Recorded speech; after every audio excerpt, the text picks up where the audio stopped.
We'll start with our first speaker, who I've known for a very, very long time now, so I'm particularly excited to have him speak here today.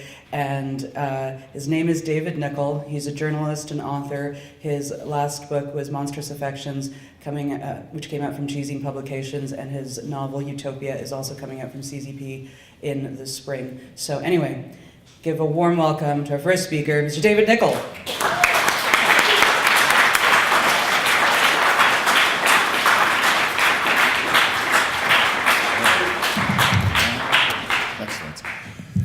So thank you all for showing up. I mean, my God, this is very early for a full house, particularly talking really about something pretty unpleasant from my point of view through my whole life, which is horror. You know, horror is a delicious thing. We who write it have a lot of love for it, but we probably love it a little bit too much sometimes, I think, because fundamentally what we're talking about is the feeling that you get when the world falls away, when your gut rips out, when you have no more options at all. And what an interesting thing that we sometimes seek that out.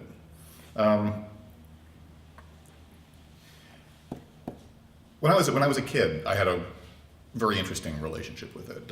Everything scared the crap out of me, really, like on a fundamental level. If I saw danger and despair everywhere, and I loved it.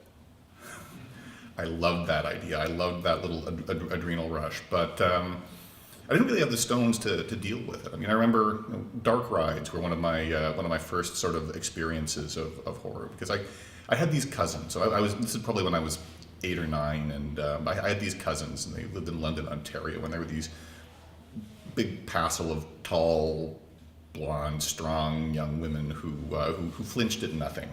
And when I would go over there to visit, they would sell me on the idea of dark rides, and it wasn't a hard sell. They would tell me about how they went on the Laugh in the Dark at the CNE, and these skeletons would leap out, or at the Haunted Barrel Works, there would be this giant wall of barrels that would come down and pretty much kill you. And Christ, I wanted to go on that thing. So it was hard to convince my parents to do this, because I think they knew me, until they split up and were looking for ways to appease me. So one time, I was probably about 9, and my mom agreed to take me to Center Island and go on the Haunted Barrel Works with me. I don't know has anyone actually been on the Haunted Barrel Works at Center Island? Okay, tell each other how great it is. Well, not now, later. My experience with that was me and my mom, who really disapproved of this kind of stuff, but loved me dearly, got in this little barrel works thing, and you go into it, and it looks kind of like a barrel works at the Center Island amusement park, but not really. And at the time, they had this thing on top, which was this animatronic skeleton that would keep opening the barrel, and it's terrifying. So I went in through this thing, and sure enough, it was the scariest thing of my life. There were skeletons that were coming out of crevices, and they were grabbing at you, and it wasn't just skeletons. They had bits of flesh hanging off of them, and an unearthly glow animating them from inside their skull. When the barrels came down, I was damn near killed. So it was so terrifying that I made my mom take me on it again. It was the same thing. It was even worse at that point. I just about lost my mind. It was my sanity was blasted away by the end of it. And part of the reason for this was both times I kept my eyes closed.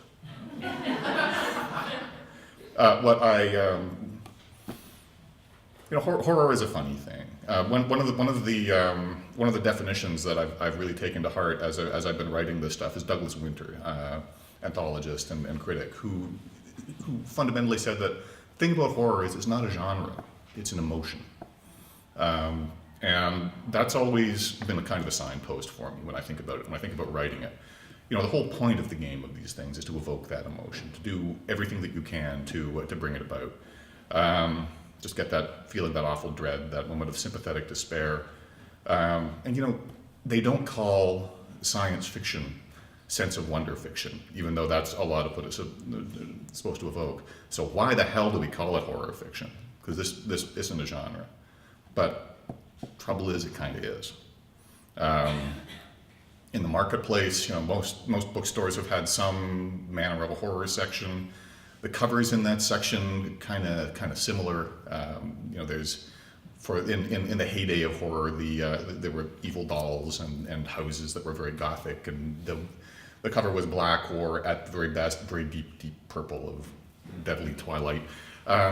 And you could tell the difference between a horror novel and a category romance novel or a fantasy novel or science fiction just by looking at it, and also with what was inside. There were vampires, there were werewolves, a lot of those. A lot of things that came from a sort of common, easy Hammer film, Universal Monsters mythology that gets retreaded and retreaded. And, it's, or giant things with mollusks for heads that come out every so often and chase you around and blast your sanity away. So sure, it's a genre. It's got its tropes. I want to argue that it's perennially not a healthy genre. For the obvious reasons that your mom tells you not to touch that stuff, and also it can't sustain. It's never really been healthy, but at one time it was robust, and I think robust in the manner of a tumor growing rather than anything else. This was, in the years in the 1980s after Stephen King, injected just this high octane burst of narrative energy into the genre. And those of us who are of the age may remember, and I always loved this shit, so I was reading things a long time before King, but when I read Salem's Lot and everything else that he had done, The Stand and The Shining, particularly The Shining, he did something with those tropes, and that I hadn't seen done to the same depth and engagement. And what it was I think inject a kind of realism into it.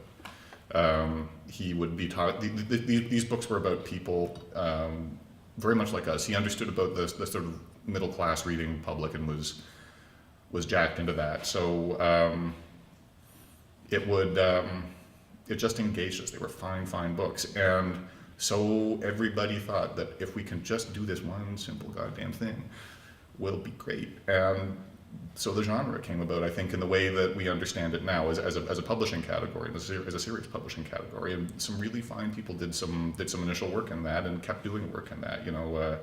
Peter Strode with Ghost Story and Clive Barker with Books of Blood, and then Robert McCammon and Dean Koontz and the ghost of H.P. Lovecraft came back upon us. Problem was that it seemed like it was this great oasis, this great lake, but really what it was a shallow pool. And we all know, those of us who paid attention to this, in the 1990s it kind of dried up. Because ultimately Winters got it right. Horror is emotion. And it's dark and sharp, it's a little corrupt, it wakes you right up. But it doesn't do it again and again just by itself. It doesn't do it again and again to keep trying to go back to that place and just excite that emotion, as much as that's what a lot of people want to do. There are, I think that in a lot of ways, the best way to look at horror, I'm going to talk about a few different ways to look at horror, is going on the dark ride with your eyes shut, where you experience something new and fresh and primal, and you do it in the context of where you are elsewhere. But there are some other ways too, and this is kind of my wish fulfillment thing. I'll go back in time again. This is kind of about 1975. I was into the double digits age at that point. Just still wasn't too long after the Barrelworks adventure, and at that point I was reading about as much horror as I could lay my hands on. Mostly that involved pouring through old famous Monsters of Filmland things and watching 1950s giant monster movies on Channel 29. None of which really taught me anything about horror, but what did was actually something that I wasn't directly involved in, and I cursed that at the time. My uncle Alex came to dinner one day that year, and he had he told the story about the day he went to see the Stepford Wives not too long before that. Do you all remember the Stepford Wives? You know that, the Ira Levin novel and robot housewives, and a bit of a sort of dated feminist commentary. and this was the old version. This was the original adaptation, not the new funny one. He didn't know about it. He didn't know about the novella. He didn't know about anything. He'd gone to an audition, got out early, and thought that he would go and see a movie that was playing at the local bijou. So he sat down in the dark theater, and he didn't know what this was about. He watched as Catherine Ross dutifully left New York City with her husband. He barely noted the rack of department store mannequins being rolled across the street when they left town. What does that mean? And then when Ross and her milquetoast husband sort of move into the home, he thinks, okay, this is one of those weepy melodramas that were big in the 1960s, and it's just another one of those goddamn things. Great. But he was drawn into it, and he's a bright man. He watched a lot of films and noticed that some things were happening. The women in Stepford were behaving kind of strangely. What the hell's with that? Just a bit too obsequious. And then there was this men's club, which seemed very civilized in a Mad Men kind of way. But one of them used to work for the Disney company, doing the theme parks and making the animatronic things. And he was sketching Catherine Ross for some reason as she was bringing coffee. What the hell? And things move along, and he starts to realize that there's something really wrong with these women. And then as they're sort of investigating, they notice that there's a plastics factory outside of town that seems to be doing a booming business, but nobody's really knows much about it. So, and then finally, the whole thing tumbles into what would otherwise be completely absurd. And if any of us go back and watch that thing, it is completely absurd now. But because he was able to go in with an innocence, with a mature, innocent intelligence of just watching this thing actually piece together like a story. Never mind waiting for the monster, never mind waiting for the horror, never mind that anticipation that we have when we're watching Dracula, that at some point he's going to show up at a window and is going to be biting. He was able to just enjoy this in a way that I think is enviable, and that I wish that I had been able to do. He'd earned the horror in that. He'd earned the moment, and he'd done it because nobody told him what he was in for. Horror gives itself away. It robs readers of this entry point all the time. And it's hard to imagine how it couldn't, because we are all sophisticated readers and viewers. We can tell when the clues of storytelling are taking us down a certain route. When characters are walking through a futuristic metallic corridor that's painted with blocky numbers and has little panels that glow along the way, we know to suspect that this is set in a spacecraft. In the future sometime. It's probably science fiction, possibly science fantasy. And then that the sort of sense of wonder is going to be tickled, the magic's going to come. The problem that horror has that science fiction doesn't is that horror at its most fundamental level preys on innocence. The sophisticated reader has defenses that don't serve the narrative, that don't get you to that emotion by itself.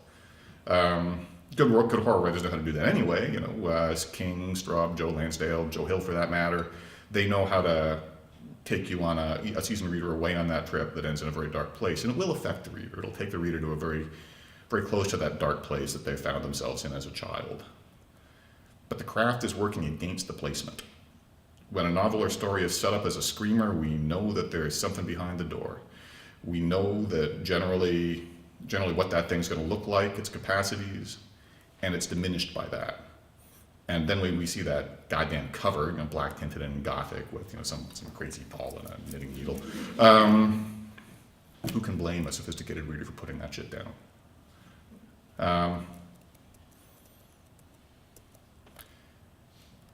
There's possibly a way, and it's going back into my miserable life with horror again. In the early 1980s, I played a lot of pencil and paper role-playing games. Nobody has to put their hand up to say if they did this too.